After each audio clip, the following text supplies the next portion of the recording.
get into the chaos.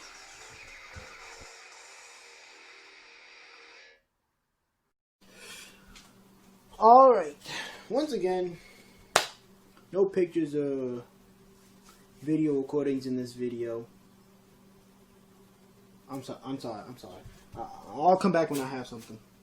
My analysis of Metal Sonic. Actually, this one is mostly just gonna be the Death Battle disagreement. I don't really have anything to analyze about Metal Sonic. So, what do I disagree with about this Death Battle? Well, basically only one thing. I don't think Zero could beat Metal Overlord. Normal Metal Sonic, yeah, I could see that. I could see him beating normal Metal Sonic.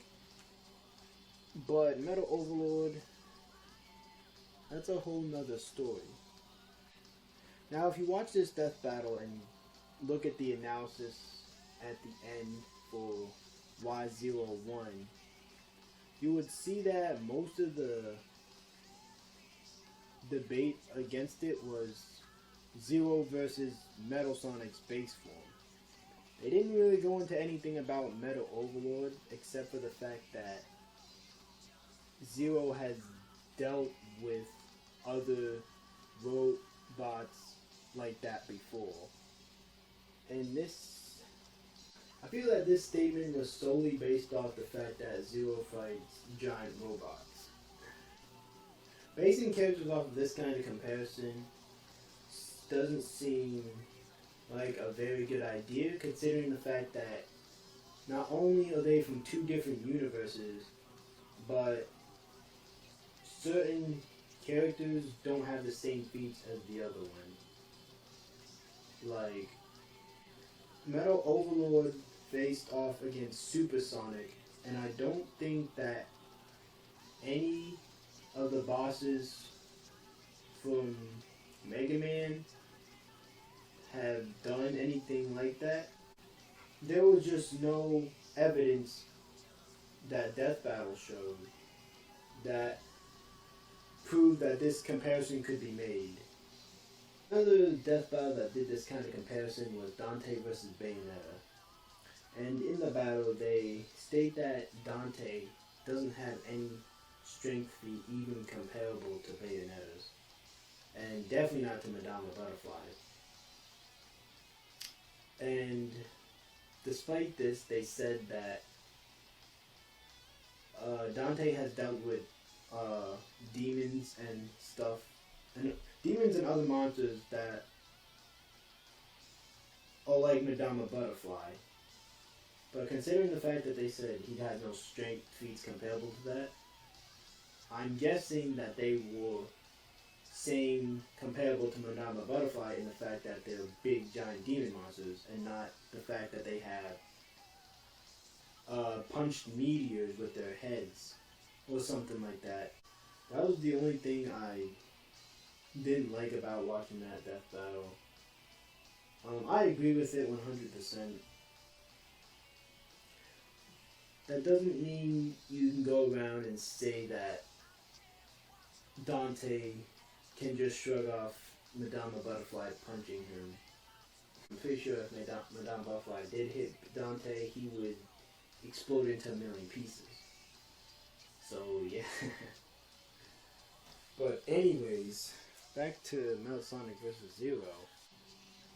If you just think for a second about Metal Overlord fighting against Supersonic, then you would see that Zero being able to beat him seems a little bit ridiculous. Like Supersonic needed 5 super hits to beat him. And he needed to team up with Tails and Knuckles, who were basically in super form too. So that would put Metal Overlord's durability well above whatever the heck it takes to blow up a moon, since it only requires 6 Chaos Emeralds to blow up half of the moon. And Sonic with 7 Chaos Emeralds with times 3, since if you're using Knuckles as super form and then Tails as super form, that's just a lot of durability from Metal Overlord.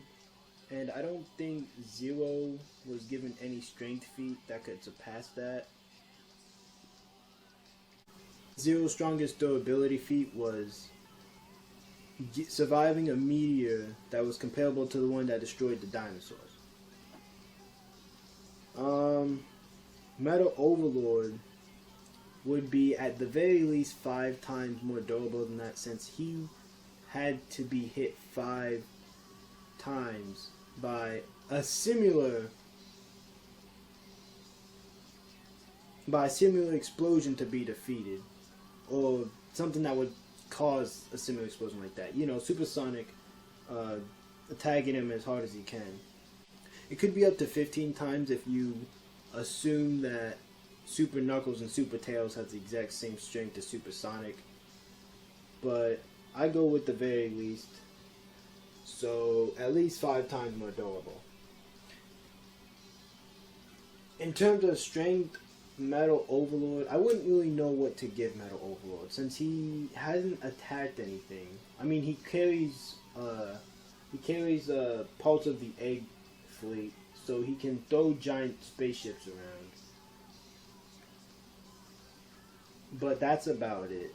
Can't really hurt Supersonic during his battle, and he's never really seen anywhere else, so I don't really know what kind of strength he could dish out. He does have ice missiles that Supersonic can't break out of from the inside, so I feel if he hits Zero with those, then Zero would be stuck for all eternity, so that could count as a kill. Maybe, I guess, I don't know. Either way, Zero can't harm Metal Overlord. But then again, I guess Metal Overlord wouldn't necessarily be able to hurt Zero based off of the feats that he has currently. I mean, if you scaled him to Supersonic,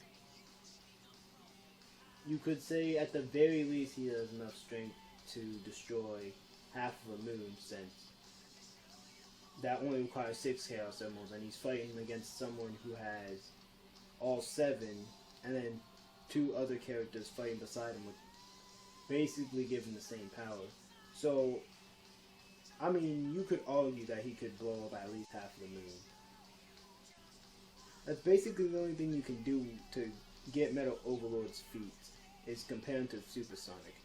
I don't like just directly comparing 2 characters to each other to give them their feats, but if it's like literally the only way that you can give them a feat, then you kind of have no choice if you're going to put them in a battle. That's all I have to say about this death battle. Like I said, Zero could beat Metal Sonic in his base form, but once Metal Overlord reaches the scene, I don't really see a way Zero could win. But I guess since Metal Overlord was it seemed like a more of a situational area. He had to copy a lot of powers and then take a long time transforming. And he only used it one time. I guess in some ways you could say that Metal Overlord shouldn't even really count that much. Which is why I only disagree with this 3 out of 5, because some parts of me feel that Metal Overlord is a form that shouldn't necessarily be given to him. But if you're gonna give it to him, you gotta look at the full potential and not use his base form as the final analysis if he has a much stronger form. Just doesn't really make much sense to do.